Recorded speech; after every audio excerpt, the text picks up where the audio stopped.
The great hall of the Galactic Council Station buzzed with worried voices. Hundreds of alien delegates filled the floating seats that circled the center stage. The emergency meeting had been called just hours ago, and everyone could feel the tension in the air. Admiral Taemin stood at the center podium, his blue skin darker than usual with stress. His 4 arms gestured as he spoke to the crowd. The Valorian military leader had seen many battles in his long life, but today he looked genuinely worried. "Fellow council members," Taemin began, his voice carrying across the hall through the translation devices. "We face a crisis that threatens the very foundation of our peaceful galaxy." The delegates leaned forward in their seats. Some whispered among themselves, while others stayed silent, waiting to hear what had brought them all here so urgently. "The Nexari Empire has declared war on the Eldari colonies," Taemin continued. "Their fleet is already moving toward Eldari space. Intelligence reports suggest they have over 800 warships ready for battle." A wave of gasps and worried murmurs swept through the hall. The Eldari were known throughout the galaxy as peaceful farmers and scientists. They had no military to speak of, only small defense ships meant to protect their cargo vessels from pirates. Counselor Da Yun, the Eldari representative, stood up from her seat. Her tall, thin frame shook with emotion as she spoke. "Admiral Taemin speaks the truth. My people are defenseless against such an attack. Our colonies have already begun evacuating, but there is nowhere for them to run. The Nexari want our worlds, and they will take them by force." The Nexari ambassador, a large creature covered in thick scales, let out what sounded like laughter. The Eldari knew the risks when they settled in contested space. If they cannot defend their colonies, they do not deserve to keep them. This brought angry shouts from many delegates. The council had rules about such things, but the Nexari Empire cared little for council laws when it suited them. Admiral Taemin raised all 4 of his arms for silence. "The question before us today is simple. Do we send our combined fleets to defend the Eldari colonies, or do we seek another solution?" "What other solution could there be?" asked the representative from the Corinthian Republic. "The Nexari have made their intentions clear. They want war." "There is one option we have not discussed," said a quiet voice from the back of the hall. All heads turned to see who had spoken. Ambassador Minho of the human delegation stood slowly from his seat. The human looked small compared to most of the alien delegates, but something about his calm manner made everyone pay attention. "The humans," whispered several delegates. The word spread through the hall like wildfire. Admiral Taemin looked uncomfortable. "Ambassador Minho, while we appreciate your people's offer to help, this is a matter of galactic security. The Nexari Empire fields the largest military force in known space." Minho walked down to the center of the hall, his footsteps echoing in the sudden silence. "Admiral, with respect, you seem to be operating under some misunderstandings about my people's capabilities." The Nexari ambassador let out another laugh. "The humans? They have been part of galactic society for barely 3 years. What could they possibly do against the might of the Nexari Empire?" Minho turned to face the Nexari delegate directly. His expression remained calm, but something in his eyes made several nearby aliens shift nervously in their seats. 3 years ago, we had our first contact with galactic civilization when one of our ships stumbled into a battle between your forces, the Corinthians, and the Zelani Confederation, Minho said. That single human ship commanded by Captain Wu Jin ended that conflict in approximately 14 minutes. A lucky accident, the Nexari ambassador replied, but his voice sounded less certain than before. Was it? Minho asked. Because according to our records, your 3 fleets had been fighting for 6 hours before we arrived. All 3 sides had taken heavy losses. But in 14 minutes, Captain Wu Jin disabled every ship present without destroying a single one or killing anyone. The hall had gone completely silent. Even the translation devices seemed quieter than usual. Admiral Tae Min cleared his throat. Ambassador Minho, that incident was unusual. But surely you cannot expect us to believe that humanity could stand against 800 Nexari warships. Minho smiled, and somehow that smile made several delegates feel very uncomfortable. Admiral, how many ships do you think we would need? Against 800 ships. At least 1,000, maybe more, Tae-min replied. I see, Minho said. And how many ships do you think we have? This question hung in the air for a long moment. The truth was, nobody really knew. Humanity had appeared seemingly from nowhere 3 years ago. Their technology was strange. Their ships were built in ways that made no sense to galactic engineers, and their military tactics were completely unlike anything anyone had ever seen. We estimate perhaps 50 to 100 ships, said the intelligence coordinator, a nervous-looking creature with 6 eyes. Minho nodded thoughtfully. That would be a reasonable guess based on what most species can produce.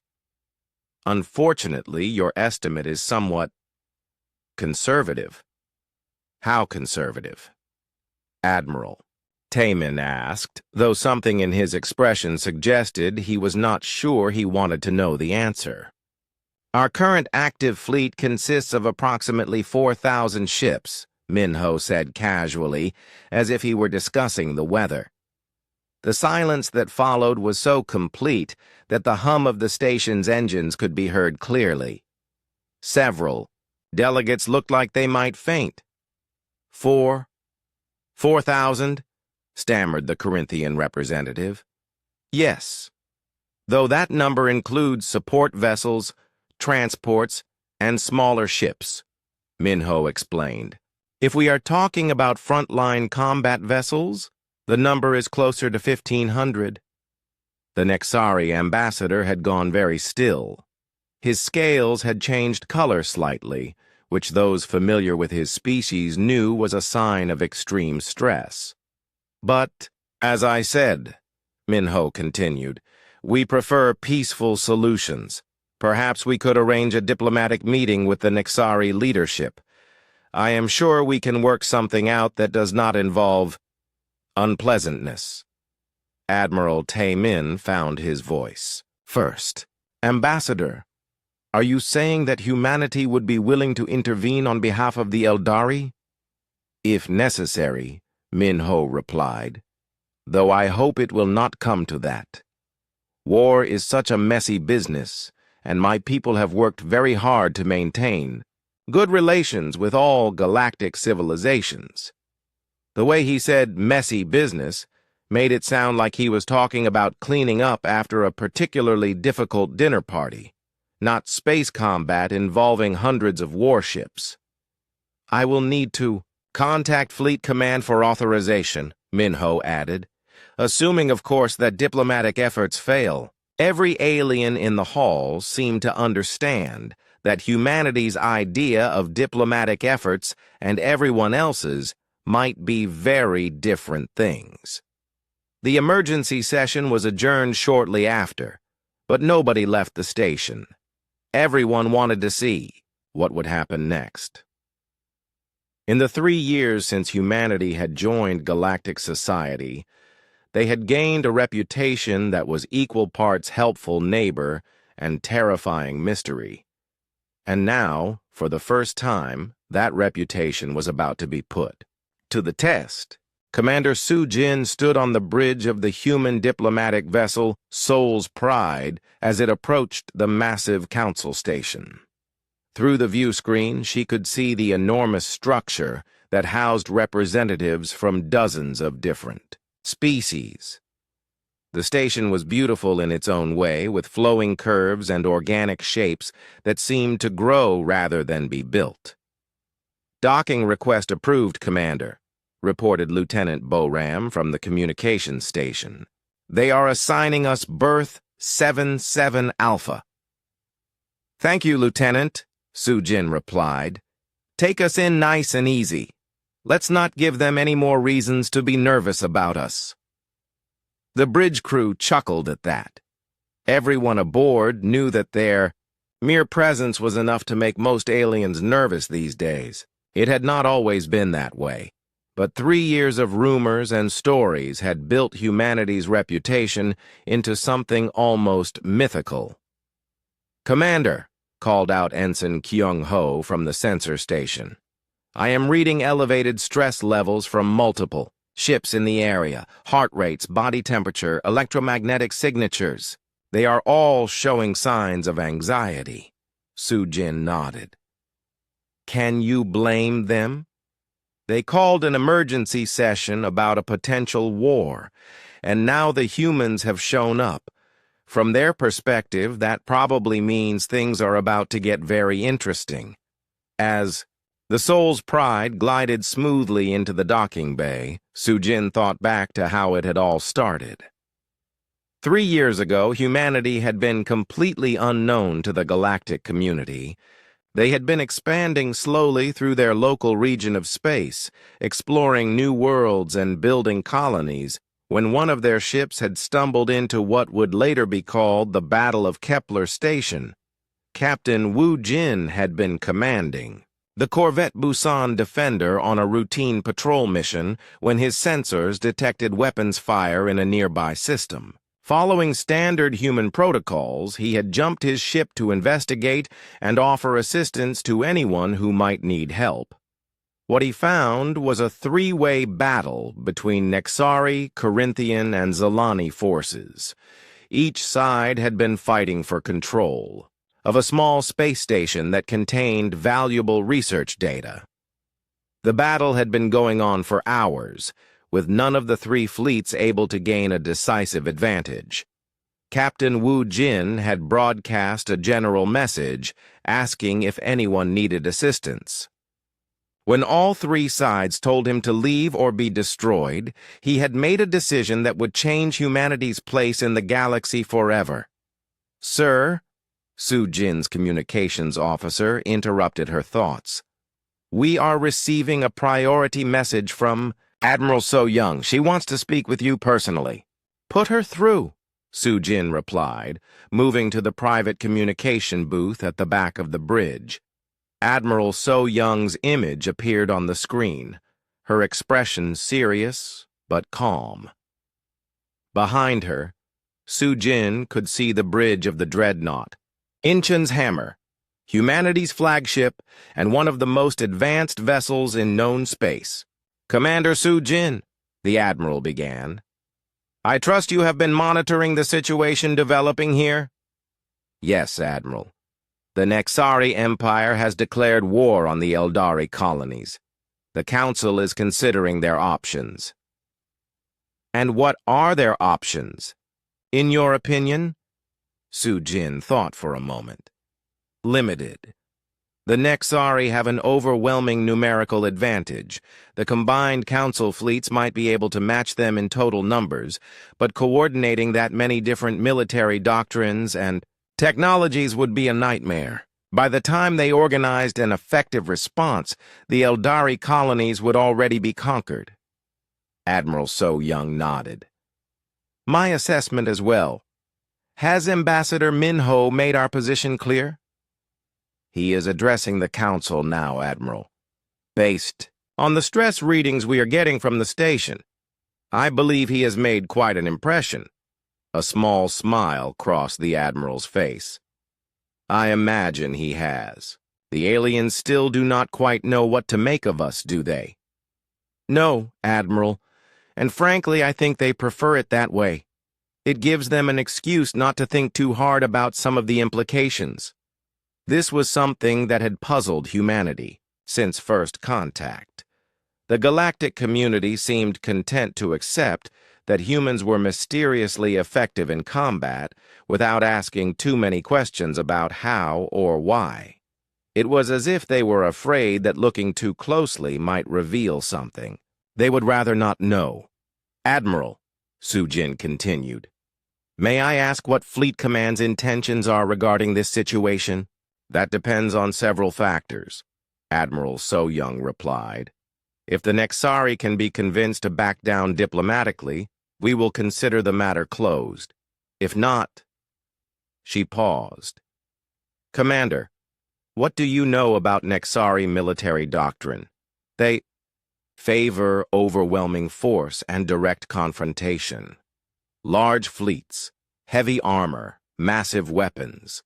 They believe that superior numbers and firepower can overcome any tactical disadvantage.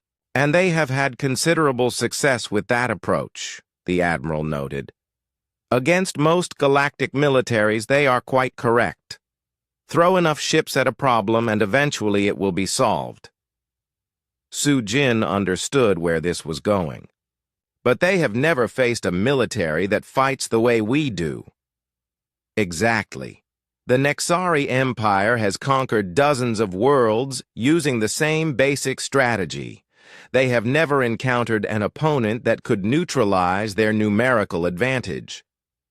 The conversation was interrupted by an alert from the bridge. "Commander," called Lieutenant Boram, "Ambassador Minho's presentation has concluded. The Council has recessed for deliberations." "Thank you, Lieutenant," Sujin replied.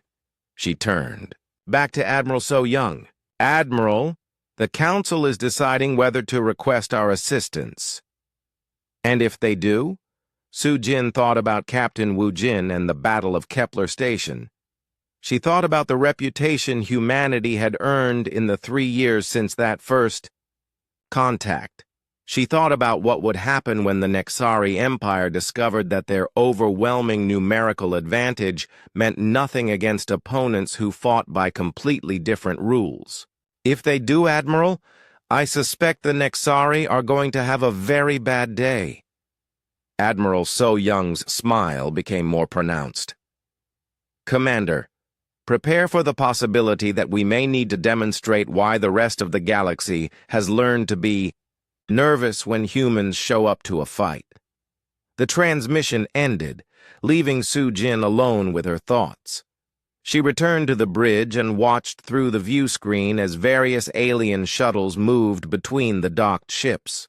Everyone was waiting for the Council to make their decision. She thought about Captain Wu Jin again, and the moment that had started it all. When he had arrived at Kepler Station, he had been faced with 3 hostile fleets that outgunned his single corvette by a factor of several hundred to 1. Any sane military commander would have retreated immediately. Instead, Captain Wu Jin had done something that no alien military doctrine could have predicted. He had treated the entire situation as a puzzle to be solved rather than a battle to be won. And in solving that puzzle, he had accidentally revealed that humanity approached warfare from a fundamentally different perspective than the rest of the galaxy. The aliens had spent 3 years trying to understand what had happened at Kepler Station. They had analyzed the sensor recordings, interviewed survivors, and consulted their best military strategists. But they still did not truly comprehend what they had witnessed. Sujin hoped for everyone's sake that they would not have to find out. The council chamber felt different when the delegates returned from their recess. The air seemed thicker somehow, charged with tension that made everyone speak in hushed voices. Councillor Da-Un sat in her designated area, her hands folded tightly, in her lap as she waited for the session to resume. As the Eldari representative, she knew that the next few hours would determine the fate of her people. The colonies that her ancestors had spent generations building could be wiped out in a matter of days if the wrong decision was made here. Admiral Tae-min called the session back to order, his four arms moving in formal gestures as he spoke. Honorable delegates, we have heard from our intelligence services and military advisors. The situation is grave. The Nexari Empire has assembled the largest invasion fleet seen in over 2 centuries. Dayun stood up slowly, her voice carrying clearly through the chamber's translation systems. Honored council members, my people face extinction. Our colonies have no military defenses worth mentioning. We are farmers, scientists, and teachers, not warriors. When the Nexari arrive, they will find no resistance, only helpless civilians. Her words painted a clear picture of what was to come. The Eldari had always been peaceful, preferring to solve conflicts through discussion and compromise. They had never seen the need for large military forces, believing that their contributions to galactic science and agriculture made them valuable enough to protect. Perhaps, said the Nexari ambassador, rising from his seat with obvious confidence, the Eldari should have considered the consequences of settling in contested space. The strong take what they can hold, and the weak lose what they cannot defend. This is the natural order. Several delegates made angry sounds at this statement, but the Nexari ambassador continued without concern. My empire has given the Eldari every opportunity to negotiate a peaceful transfer of their colonies. They have refused our generous offers. Now they must face the consequences. Generous offers. Dayun's voice rose with emotion. You demanded that we abandon our homes and relocate to reservation worlds under Nexari supervision. You wanted to turn my people into slaves in everything but name. We offered you survival, the ambassador replied coldly. That offer is no longer available. Ambassador Minho had been sitting quietly throughout this exchange, but now he stood and walked to the center of the chamber. His movement was casual, almost lazy, but somehow every eye in the room focused on him immediately. Ambassador, he said, addressing the Nexari delegate directly, may I ask how confident you are in your empire's military capabilities? The question seemed to puzzle the Nexari ambassador. Our fleet is the largest in galactic history. Over 800 ships, including 200 heavy dreadnoughts. No force in known space can stand against us. Minho nodded thoughtfully. I see. And this assessment is based on your experience fighting other galactic militaries? Of course. We have conquered 17 different species over the past 50 years. None have been able to resist us for more than a few months. Fascinating, Minho said, and something in his tone made several delegates shift uncomfortably. Tell me, Ambassador, in all of these conquests, did you ever encounter an enemy that used tactics you did not understand? The Nexari ambassador's scales darkened slightly.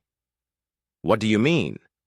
I mean tactics that were so different from standard galactic military doctrine that your strategic planners could not predict or counter them. There was a long pause before the ambassador answered. No. All civilized species fight in essentially the same manner. Large fleets, established battle lines, traditional ship-to-ship combat. It is the natural way of warfare. Minho smiled, and that smile made the temperature in the room seem to drop several degrees. The natural way. Yes. I suppose it would seem that way from your perspective. Admiral Tae-min interrupted the exchange. Ambassador Minho, are you suggesting that humanity would be willing to assist the Eldari? I am suggesting, Minho replied, carefully, that diplomacy should always be the first option. Perhaps if we arranged a direct meeting between Nexari leadership and human representatives, we could find a peaceful solution to this crisis. And if diplomacy fails? Asked the Corinthian delegate. Minho's expression remained perfectly calm. Then I suppose we would need to explore other options. The way he said other options made it sound like he was discussing different flavors of tea rather than military intervention against the largest invasion fleet in galactic history. The Nexari ambassador let out a laugh that echoed through the chamber. You cannot be serious. Humans have been part of galactic society for barely 3 years. Your entire species is nothing more than newcomers playing at being a galactic power. Playing, Minho repeated slowly. That is an interesting way to put it. Your reputation is built on a single incident 3 years ago, the ambassador continued. One lucky encounter where a human ship happened to stumble into a 3-way battle and got fortunate. That hardly qualifies you to interfere in serious military matters. Minho turned to face the Nexari delegate fully. Ambassador, may I ask what you know about that incident at Kepler Station? I know that a human corvette arrived at a battle, seen and somehow disabled the combatants through what must have been technological superiority or tactical luck. Nothing more. I see. And in your analysis of that incident, did you review the tactical recordings? The ambassador's scales darkened further. Of course not. Such recordings are classified military intelligence. Of course, Minho agreed. But, hypothetically, if you had seen those recordings, you might have noticed some interesting details about how Captain Wu Jin approached the situation. The chamber had gone completely silent. Everyone could sense that this conversation was moving toward something significant, though none of them were quite sure what. Such as? The ambassador asked, though his voice sounded less confident than before. Such as the fact that Captain Wu Jin disabled all 3 fleets without firing a single weapon, Minho said casually.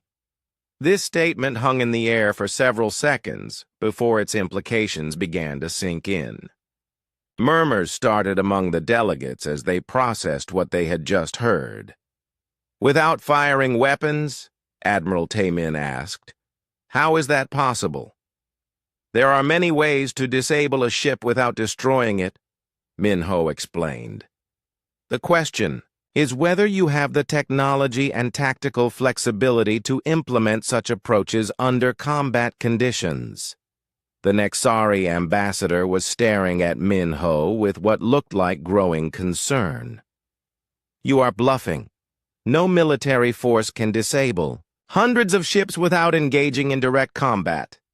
No galactic military force, Minho corrected. But then, humanity is not exactly a galactic military force, are we? We are something rather different. He paused, looking around the chamber at all the worried faces watching him. Which brings us back to the question of diplomacy. I really do hope we can resolve this situation through peaceful negotiation. It would be so much simpler for everyone involved. Counselor Da-Un found her voice first. Ambassador Minho, are you saying that humanity would be willing to defend our colonies? I am saying that we would prefer not to have to, he replied. But if peaceful solutions prove impossible, then yes, we would be willing to assist our Eldari friends. The simple way he said it, as if offering to help with a minor household problem, somehow made it sound more ominous than any dramatic declaration of war could have. I will need to contact Fleet Command for authorization, Minho added. Assuming, of course, that diplomatic efforts fail. As he walked back to his seat, every alien in the chamber understood that they were witnessing something unprecedented.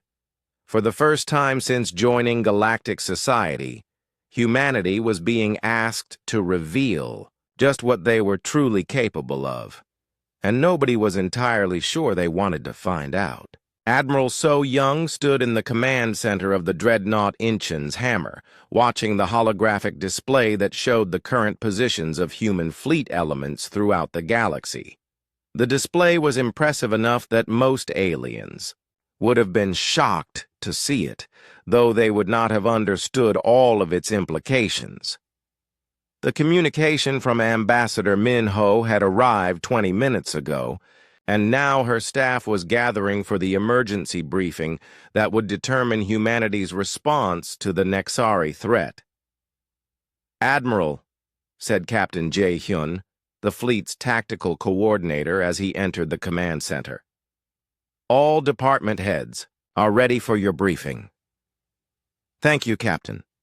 Please bring up the strategic analysis." The holographic display shifted to show the Eldari colonies and the approaching Nexari fleet. Red symbols marked the positions of over 800 enemy ships, while blue symbols showed the much smaller Eldari civilian vessels fleeing toward safer systems. Commander Bo Ram, the chief engineer, whistled softly as she studied the display. 800 ships. That is quite an impressive force by galactic standards. "Indeed," Admiral So Young replied. "Lieutenant, what is our current deployment status?" Lieutenant Dong Wu, the fleet intelligence officer, stepped forward. "Admiral, we currently have active fleets in 7 sectors. The 3rd Fleet under Admiral Hua Young is closest to Eldari space, approximately 6 hours away at maximum jump speed. The 7th Fleet under Admiral Kyung Soo could reach the area in 8 hours. And our total available force strength? If we commit all available ships, we could field 12 dreadnoughts, 36 heavy cruisers, 72 destroyers, and approximately 200 smaller vessels." Admiral So Young nodded thoughtfully. The numbers sounded impressive, but she knew that most galactic militaries would consider humanity's fleet outnumbered by the Nexari force. What they did not understand was that humans had never placed much emphasis on achieving numerical superiority. "Commander Bo Ram," she said, turning to the chief engineer, "what is the status of our new weapon systems?" Bo Ram's face lit up with enthusiasm. "All ships have been equipped with the latest improvements, Admiral. The targeting systems are running at peak efficiency, and we have full ammunition loadouts across the fleet." "Excellent. Captain Jae-hyun, what does our intelligence tell us about Nexari fleet composition and tactics?" The tactical coordinator called up another display showing detailed breakdowns of Nexari ship types and capabilities. "Standard galactic military doctrine, Admiral. Heavy emphasis on large ships with massive armor and powerful weapons. They prefer to form traditional battle lines and engage in direct ship-to-ship combat." "Predictable," Admiral So Young observed. "They have had success with this approach because most galactic militaries use similar tactics.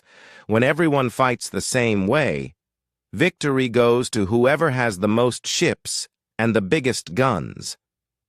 "Admiral," interrupted Lieutenant Dong Wu, "we are receiving reports that the Nexari fleet has begun moving toward Eldari space. They appear to be advancing in a standard invasion formation." Admiral So Young studied the tactical display for several minutes, her mind working through the various possibilities and scenarios. Her staff waited patiently, knowing that their admiral's strategic thinking was one of humanity's greatest military assets. "Gentlemen, ladies," she finally said, "we have a decision to make. The Eldari have requested our assistance, and Ambassador Min Ho has indicated that diplomatic solutions appear unlikely. The question before us is whether humanity is prepared to reveal the full extent of our capabilities to the galactic community." This was the real issue, and everyone in the room understood it. For 3 years, humanity had maintained a carefully crafted reputation based on mystery and limited demonstrations of their abilities. Most aliens suspected that humans were more dangerous than they appeared, but they had never been forced to confront the full reality of what that meant. Commander Boram spoke first. Admiral, with respect, if we allow the Nexari to conquer the Eldari colonies, it will send a message to the rest of the galaxy that humanity's protection is not reliable.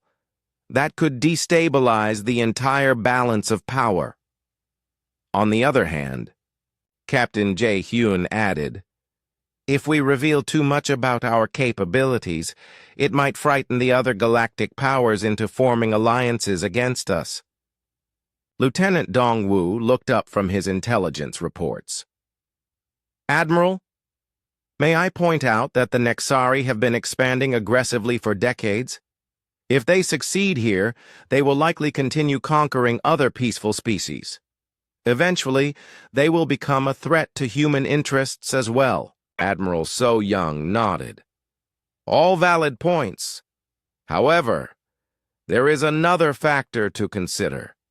The Nexari Empire represents exactly the kind of militaristic expansion that humanity's naval doctrine was designed to counter. She paused, looking at each of her officers in turn. We have spent decades developing weapons and tactics specifically for dealing with large conventional military forces. The Nexari fleet is precisely the type of target our systems were built to engage. Admiral, Commander Boram said quietly, are you suggesting that this might be an opportunity to field test our full capabilities against a real enemy? I am suggesting, Admiral So Young replied carefully, that if we are going to fight, we should fight to win decisively. Half measures will only encourage other potential aggressors to test our resolve. The room fell silent as everyone considered the implications of what their admiral was proposing. A decisive demonstration of human military power would certainly end the immediate threat to the Eldari colonies, but it would also change humanity's relationship with the rest of the galaxy forever. Admiral, Captain Jae Hyun said eventually, what are your orders? Admiral So Young turned back to the tactical display, studying the positions of the various fleets and the projected timeline of the Nexari advance. Her decision would affect not only the immediate battle, but also the future balance of power in the galaxy. Signal all fleet commanders, she said finally. Full mobilization. I want every available ship ready for combat operations within 4 hours. Admiral, Lieutenant Dongwu asked, what should we tell them about the mission parameters? Tell them we are going to demonstrate why the rest of the galaxy has learned to be nervous when humans show up to a fight. As her staff began implementing the mobilization orders, Admiral So Young remained focused on the tactical display. The Nexari fleet was moving confidently toward what they expected to be an easy conquest. They had no idea that they were about to encounter an enemy that fought by completely different rules. In a few hours, the largest invasion fleet in galactic history would learn why experienced military advisors throughout the galaxy had developed a simple rule. For the love of all that is sacred, do not let the human battleships arrive for battle. The die was cast, and Admiral So Young intended to make sure that this would be a lesson the galaxy would not soon forget. Captain Yujin crouched low behind the sensor console aboard her fast attack vessel Gangnam Hunter as it drifted silently through the asteroid field at the edge of the Nexari staging area. Her ship was one of humanity's most advanced reconnaissance vessels, designed to gather intelligence while remaining completely undetected by enemy sensors. Captain, whispered Ensign Hae Young from the sensor station, I am reading massive energy signatures from the Nexari fleet.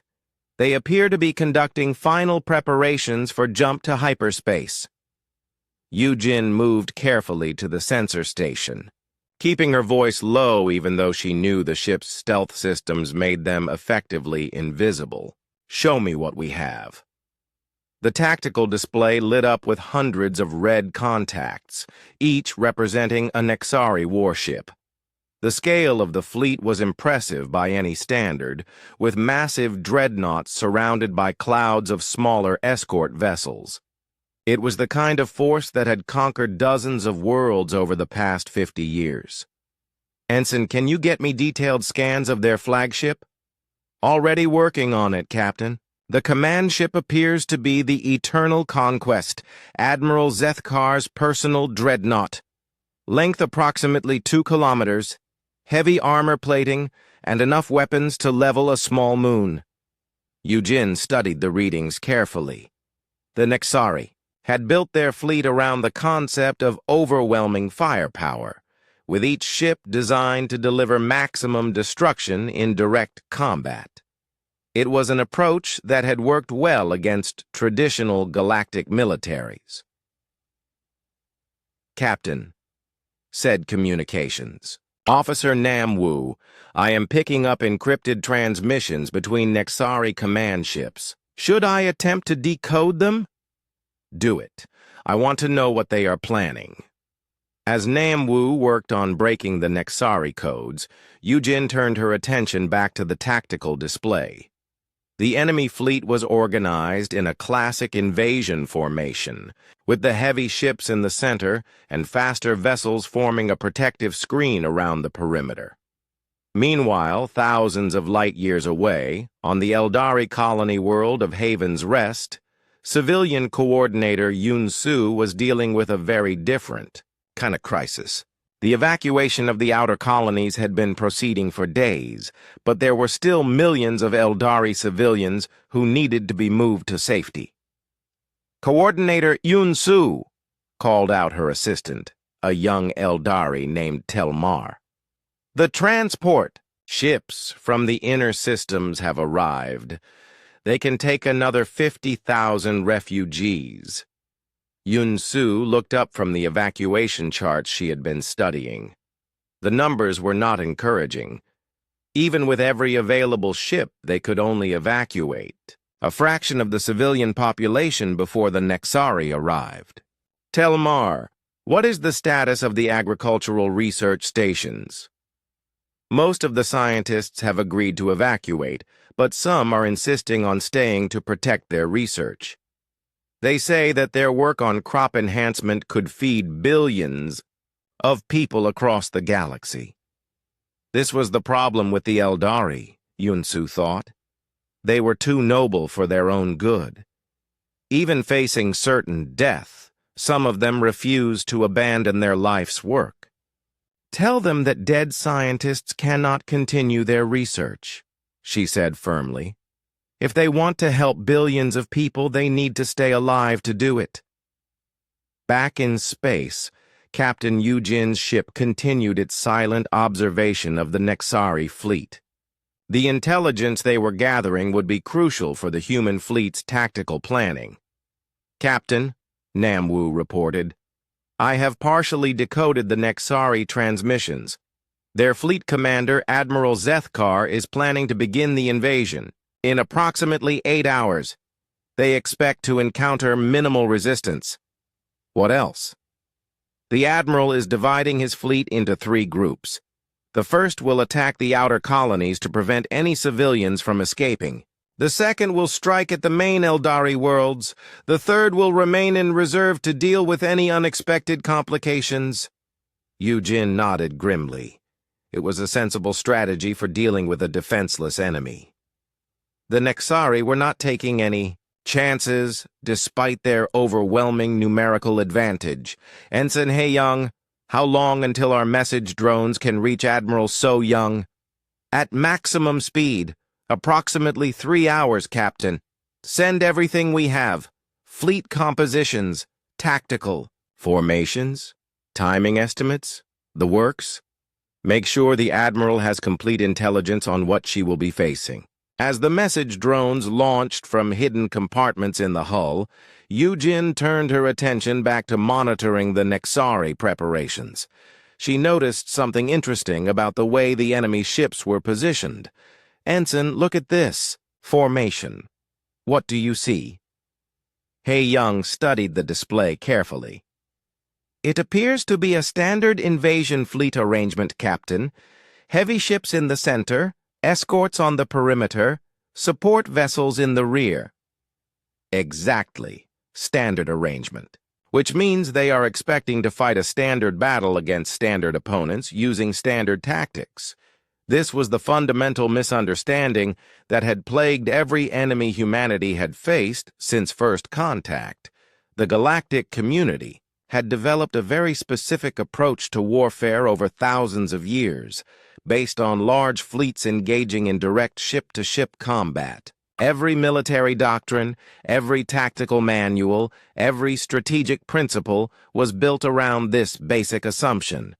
The problem was that humanity had never read those tactical manuals. Back on Haven's Rest, Yunsu received word that several more transport ships had arrived from neighboring systems. The galactic community was rallying to help the Eldari, but everyone knew it was too little, too late. "Coordinator," Telmar said quietly, "some of the refugees are asking about the rumors. They want to know if it is true that the humans might intervene." Unsu paused in her work. She had heard the same rumors, whispered conversations about humanity's mysterious military capabilities and their reputation for achieving impossible victories. But she was a practical person who dealt in facts, not rumors. Telmar, even if the humans wanted to help, what could they possibly do against 800 Nexari warships? The best we can hope for is that they might provide additional transport vessels for the evacuation. What she did not know was that at that very moment, Admiral So Young was reviewing the intelligence data from Captain Yu Jin's reconnaissance mission and finalizing the tactical plan that would determine the fate of the Eldari colonies. The human fleet was already moving toward Eldari space, using jump routes that would bring them to the battle zone at precisely the right moment. Every ship had been briefed on their role in the upcoming engagement, and every crew member understood that they were about to participate in humanity's most significant military action since joining galactic society. Captain Yujin's ship continued, its silent watch over the Nexari fleet, ready to provide real-time intelligence updates as the situation developed. She knew that in a few hours, this peaceful region of space would become the site of the largest naval battle in recent galactic history. What the Nexari did not realize was that they were about to discover why experienced military advisors throughout the galaxy had learned to be very nervous whenever human warships appeared on the battlefield. The stage was set, the pieces were in motion, and the galaxy was about to witness a demonstration of human military doctrine that would be studied and discussed for generations to come. Admiral Zethkar stood on the bridge of his flagship, the massive dreadnought Eternal Conquest, watching the tactical displays that showed his fleet's inexorable advance toward the Eldari colonies.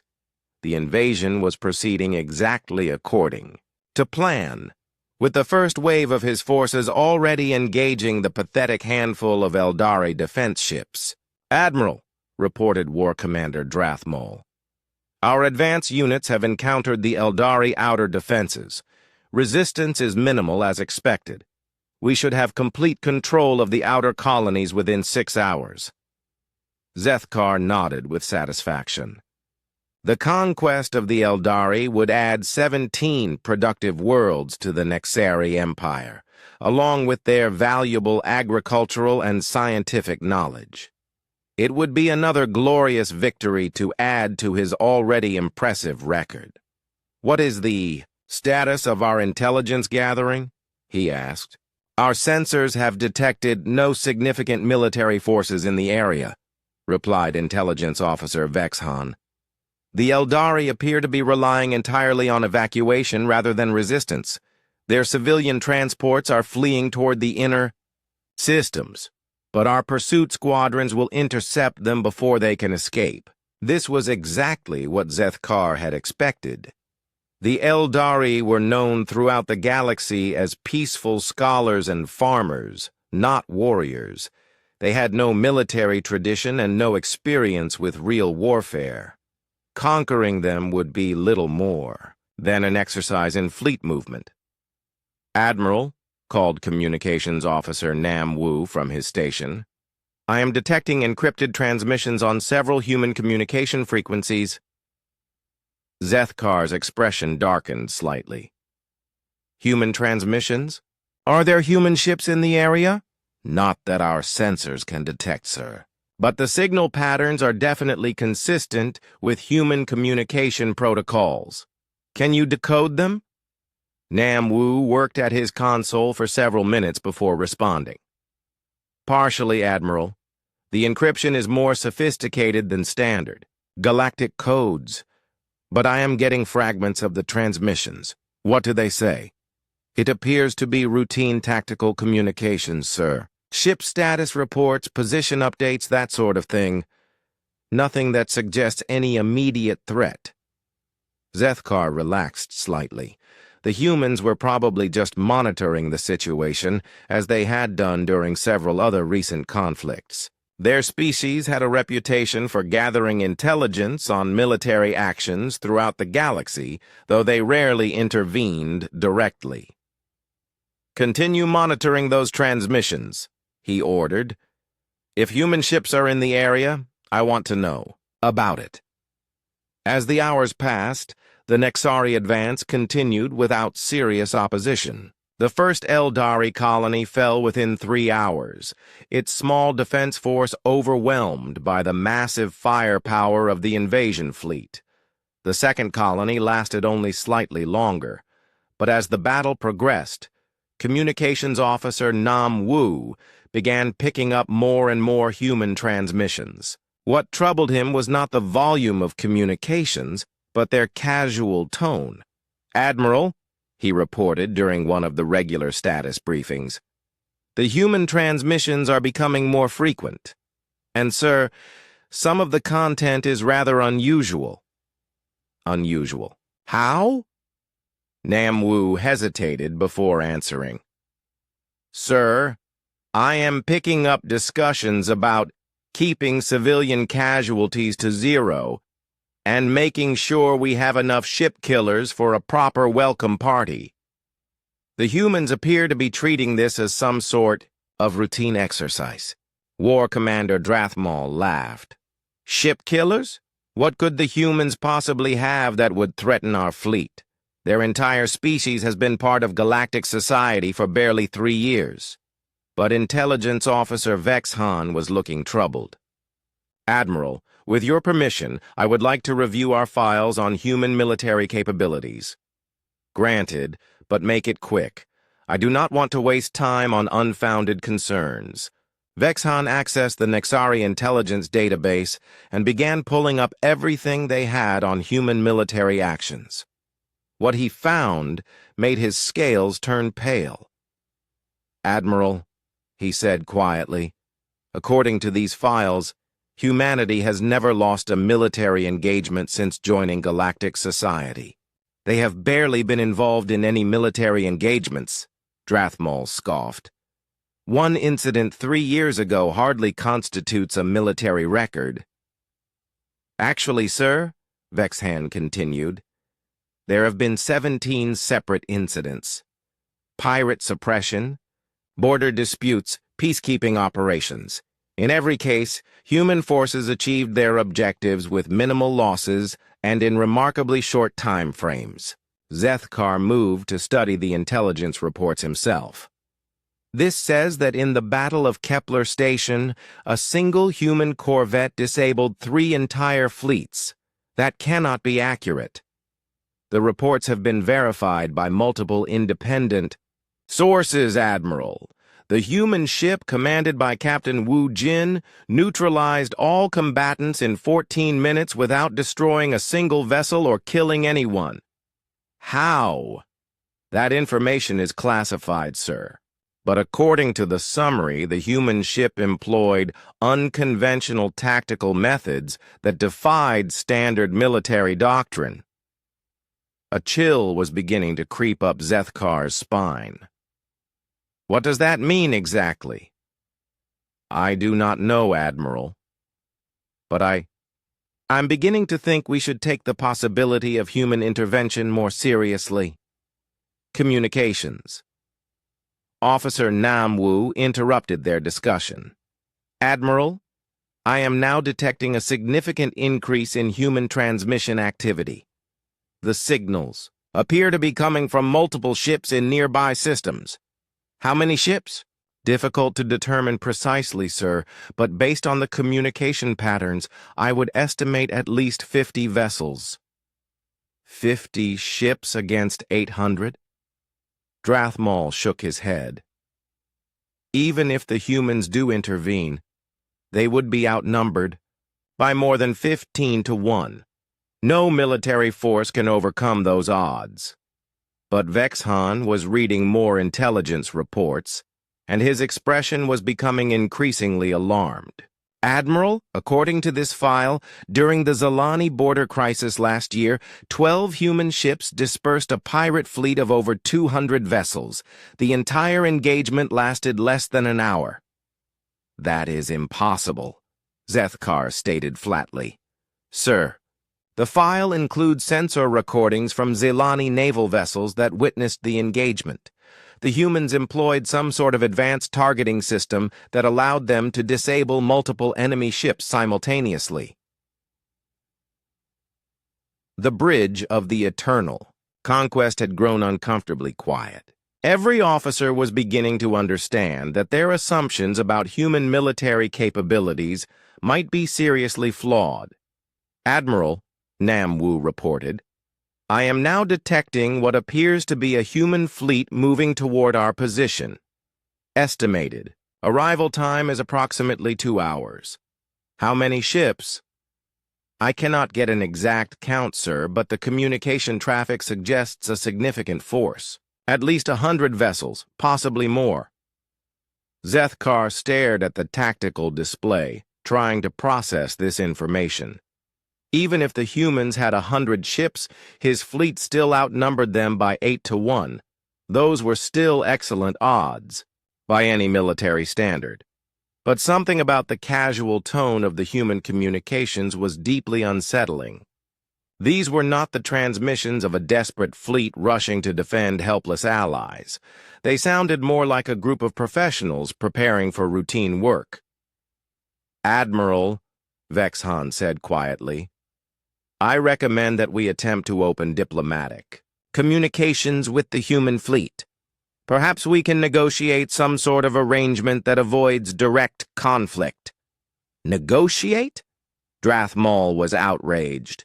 "We have the largest invasion fleet in galactic history. We do not negotiate with inferior forces." But Admiral Zethkar was remembering something he had heard years ago. A casual comment made by a Corinthian military advisor who had witnessed the Battle of Kepler Station. The advisor had said something that Zethkar had dismissed at the time, as the ravings of a defeated officer. "For the love of all that is sacred," the advisor had whispered, "do not let the human battleships arrive for battle." At the time, Zethkar had assumed the Corinthian was simply making excuses for his defeat. Now, as he watched the tactical display showing human forces converging on his position, he was beginning to wonder if perhaps he should have listened more carefully. The confidence that had carried him through dozens of successful conquests was beginning to crack, replaced by a growing sense that he was about to face something completely outside his experience. The first sign that something extraordinary was about to happen came from the sensor stations aboard every ship in the Nexari fleet simultaneously. Across hundreds of bridges, alarm systems began chiming as operators reported the same impossible. "Reading, Admiral," called the sensor officer aboard the Eternal Conquest, his voice tight with confusion. "I am detecting massive hyperspace distortions at the edge of the system. Something very large is about to arrive." Admiral Zethkar moved quickly to the sensor station, studying the readings with growing concern. The distortion patterns were unlike anything in his experience, suggesting ships of enormous size emerging from hyperspace in perfect formation. "How large?" he asked. "Sir, the energy signatures suggest vessels in the Dreadnought class, but the patterns are unusual. I cannot get exact readings until they fully emerge from hyperspace." Across the Nexari fleet, similar reports were coming in from every ship. The distortions were appearing simultaneously at dozens of different points around the system's perimeter, indicating a coordinated arrival of multiple large vessels. "Admiral," Communications Officer Nam Wu reported, "human transmission activity has increased dramatically. They appear to be conducting final approach protocols." "Final approach protocols for how many ships?" "Sir, based on the communication, traffic I estimate at least 200 vessels, possibly more." War Commander Drathmol tried to maintain his confident demeanor. 200 ships against 800. We still have them outnumbered by 4-1. Those are acceptable odds. But his voice lacked the certainty it had carried just hours earlier. Something about the precision of the human fleet's arrival was deeply unsettling. Most military forces would have arrived in groups, with ships dropping out of hyperspace over several minutes or even hours. The humans appeared to be timing their arrival to the second. "Sir," the sensor officer called out, "the first human ships are emerging from hyperspace now." The main view screen shifted to show the edge of the system, where points of light were beginning to appear as ships dropped out of faster-than-light travel. What appeared first made every Nexari officer on the bridge stop breathing for a moment. The human flagship, the Dreadnought Soul's Vengeance, emerged from hyperspace like a dark mountain materializing in the void. The ship was massive, easily matching the size of the largest Nexari vessels, but its design was unlike anything the Nexari had ever seen. Where Nexari ships were built for maximum firepower and heavy armor, the human dreadnought appeared to prioritize speed and maneuverability. Its hull was sleek and angular, covered with what looked like thousands of weapon ports and sensor arrays. "By the void," whispered Intelligence Officer Vexhan. "That ship is armed like a mobile fortress, but the Soul's Vengeance was just the beginning." As more human ships emerged from hyperspace, the scale of their fleet became apparent. Dreadnoughts, heavy cruisers, destroyers, and dozens of smaller vessels appeared in perfect formation, each one taking its assigned position with mechanical precision. "Admiral," the sensor officer reported, his voice barely steady, "I count 12 human dreadnoughts, 36 heavy cruisers, and approximately 200 smaller vessels. Total fleet strength appears to be around 250 ships." The bridge of the Eternal Conquest fell silent as everyone processed this information. The humans had not sent a token force or a diplomatic gesture. They had sent a full battle fleet, organized and equipped for serious warfare. "Open a communication channel to the human flagship," Admiral Zethkar ordered. "I want to speak with their commander." The main view screen flickered and then displayed the bridge of the Soul's Vengeance. Admiral So Young appeared on screen, her expression calm and professional. Behind her, the human command crew worked at their stations with quiet efficiency. "Admiral Zethkar," So Young said, her voice carrying clearly through the translation systems.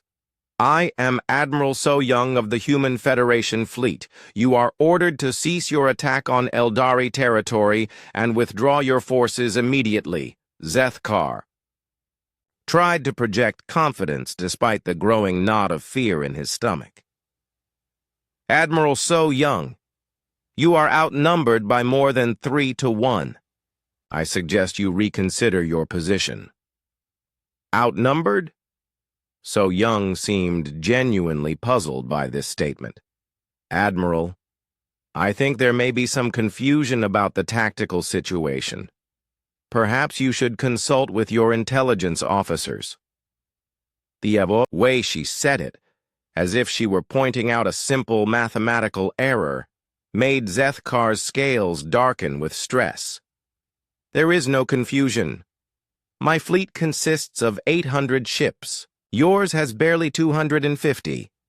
So Young nodded thoughtfully. I see the problem. You are counting ships rather than combat effectiveness. That is a common mistake among species that have not fought against human forces before. What do you mean? I mean, Admiral, that numerical superiority only matters if all ships are roughly equivalent in capabilities. When that assumption breaks down, traditional military mathematics become unreliable. As if to demonstrate her point, one of the human cruisers, the Daigu's Pride, suddenly accelerated toward a formation of Nexari escort vessels. The human ship moved with a speed and agility that should have been impossible for a vessel of its size. Captain Sung Min, commanding the Daigu's Pride, had been ordered to provide a demonstration of human defensive capabilities. As his ship approached the Nexari formation, dozens of missile launchers aboard the enemy vessels opened fire simultaneously. What happened next would be analyzed by military strategists for decades to come. The Daigu's Pride's point defense systems activated, creating a web of energy beams and projectile streams that intercepted every incoming missile with perfect accuracy. But instead of simply destroying the missiles, the human systems seemed to disable them, causing them to drift harmlessly through space. Impossible, breathed War Commander Drathmol. No point defense system is that efficient. On the view screen, Admiral So Young continued speaking as if nothing unusual had happened. Admiral Zethkar, I am prepared to offer you one final opportunity to withdraw peacefully. Your crews are brave warriors who deserve better than to die in a battle they cannot win. Cannot win? Zethkar's pride finally overcame his growing fear. You arrogant humans think you can dictate terms to the Nexari Empire. We have conquered 17 species. Your entire civilization has existed in our galaxy for barely 3 years. So Young's expression remained unchanged. Admiral, how many of those 17 species had fought against human forces before? The question hung in the air for a moment before its implications became clear. None of the species conquered by the Nexari had ever encountered human military doctrine. They had all fought using standard galactic tactics against an enemy that specialized in defeating exactly those tactics. You see, Admiral, So Young continued, your empire has achieved its victories by using superior numbers and firepower against enemies who fought the same way you do. But humanity developed its military doctrine specifically to counter large conventional forces. You have brought exactly the kind of fleet our weapons and tactics were designed to defeat. Across the Nexari fleet, sensor operators were reporting increasingly alarming readings. The human ships were moving in patterns that defied conventional understanding of space combat, positioning themselves in ways that gave them overlapping fields of fire while minimizing their exposure to enemy weapons. Admiral, Vexhan said quietly, I am reading energy signatures from the human ships that do not match any known weapon systems. Whatever they are planning to do, it is outside our tactical database. Admiral So Young's voice continued from the view screen. Admiral Zethkar, you have 60 seconds to order your fleet to withdraw. After that, I will be forced to demonstrate why experienced military advisors throughout the galaxy have learned a very simple rule. What rule? Zethkar asked, though part of him did not want to know the answer. So Young's expression finally changed. her calm professionalism replaced by something much more dangerous. For the love of all that is sacred, do not let the human battleships arrive for battle. The countdown had begun, and Admiral Zethkar realized with growing horror that his 800 ships might not be nearly enough. The 60 seconds passed in absolute silence across both fleets.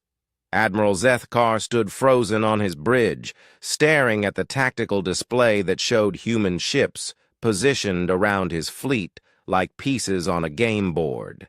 Every instinct told him to order an immediate attack, but something about Admiral So-Young's calm confidence made him hesitate. "Admiral," War Commander Drathmol said urgently, "we must strike now while we still have numerical superiority. Every moment we delay gives them more time to prepare." But Intelligence Officer Vexahan was studying the sensor readings with growing alarm. "Sir, the human ships have positioned themselves in a formation I do not recognize. It appears to be designed to maximize their firepower while minimizing ours." "That is impossible," Drathmol insisted. "No fleet can overcome an 8-3 numerical disadvantage through positioning alone." On the view screen, Admiral So-Young spoke once more. "Admiral Zethkar, your time has expired. I am truly sorry it has come to this." She turned to address someone off-screen. "All ships, you are authorized to engage. Remember, minimal collateral damage. We want survivors who can tell the galaxy what happened here today. What followed would be studied in military academies throughout the galaxy for generations to come, though no one would ever fully understand how the humans had achieved such devastating effectiveness." The battle began not with a massive exchange of weapons fire, but with something far more subtle and terrifying. Commander In-Ho's destroyer squadron, consisting of 12 sleek vessels, suddenly accelerated to impossible speeds and swept around the Nexari fleet's flank in a maneuver that defied every known principle of space combat. "How are they moving so fast?" demanded Zethkar. "No ships that size should be capable of such acceleration." The answer would have horrified him if he had understood it. Human ships were not built around the same principles as galactic vessels. Where other species focused on armor and firepower, humans had developed technology that prioritized speed, maneuverability, and precision targeting. Their ships could accelerate and change direction in ways that would crush the crews of any other species. But speed was just the beginning. As Commander In-Ho's destroyers reached their attack positions, they demonstrated the true horror of human weapons technology.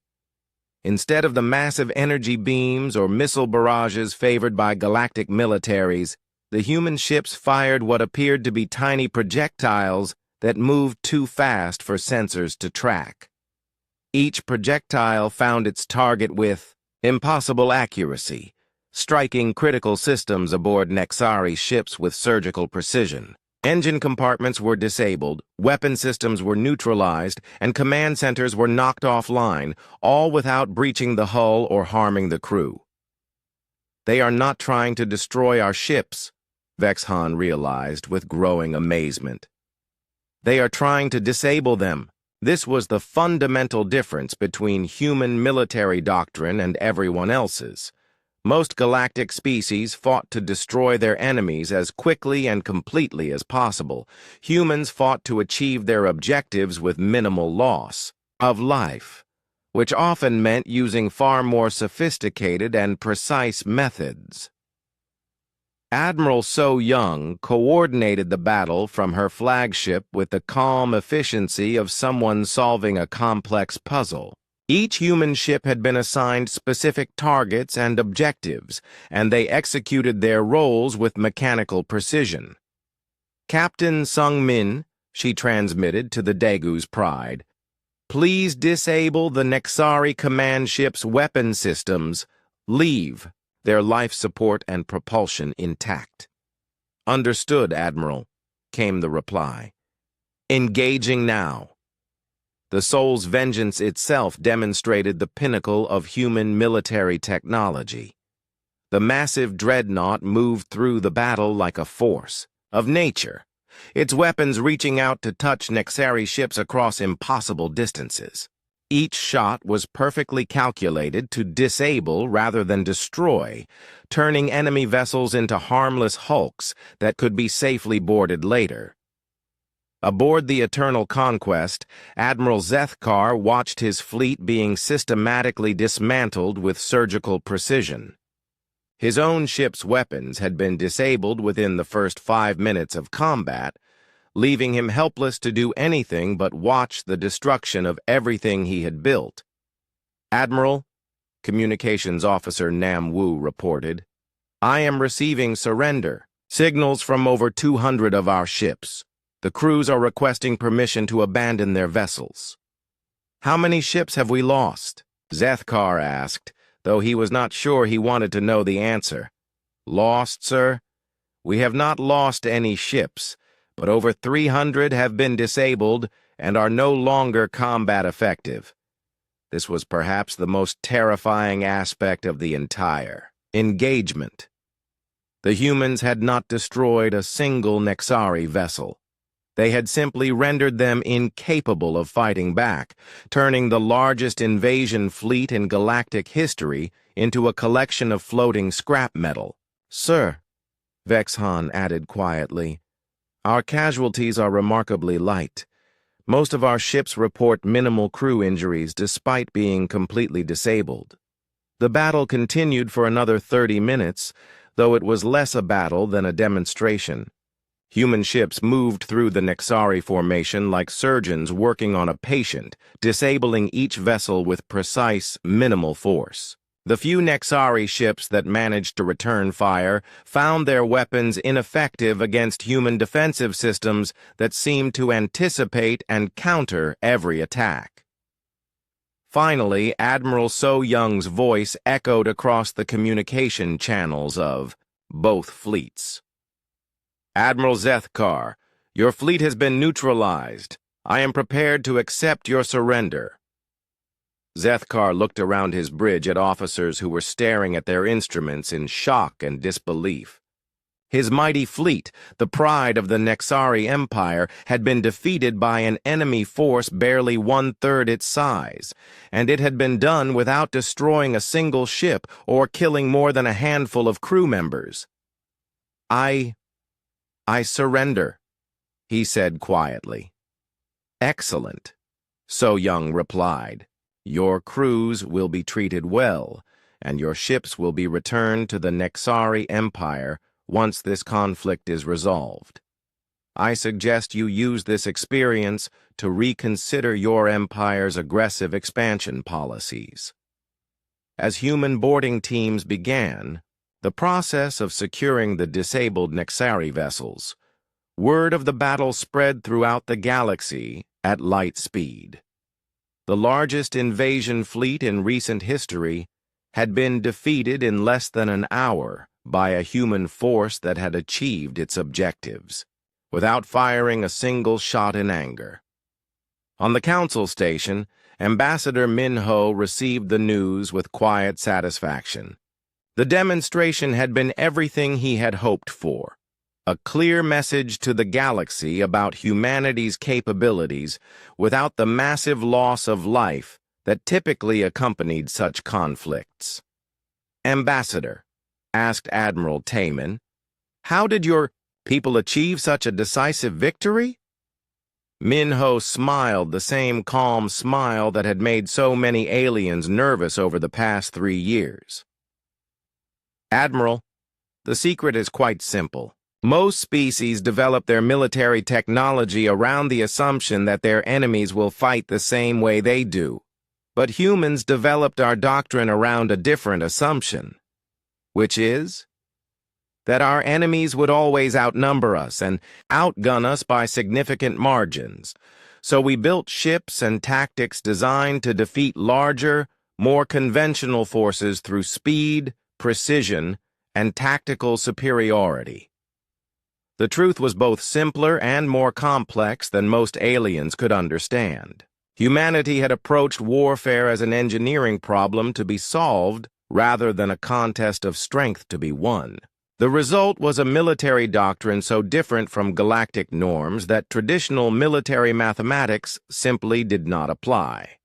As the news of the battle spread throughout the galaxy, a new understanding began to emerge among the various species and governments.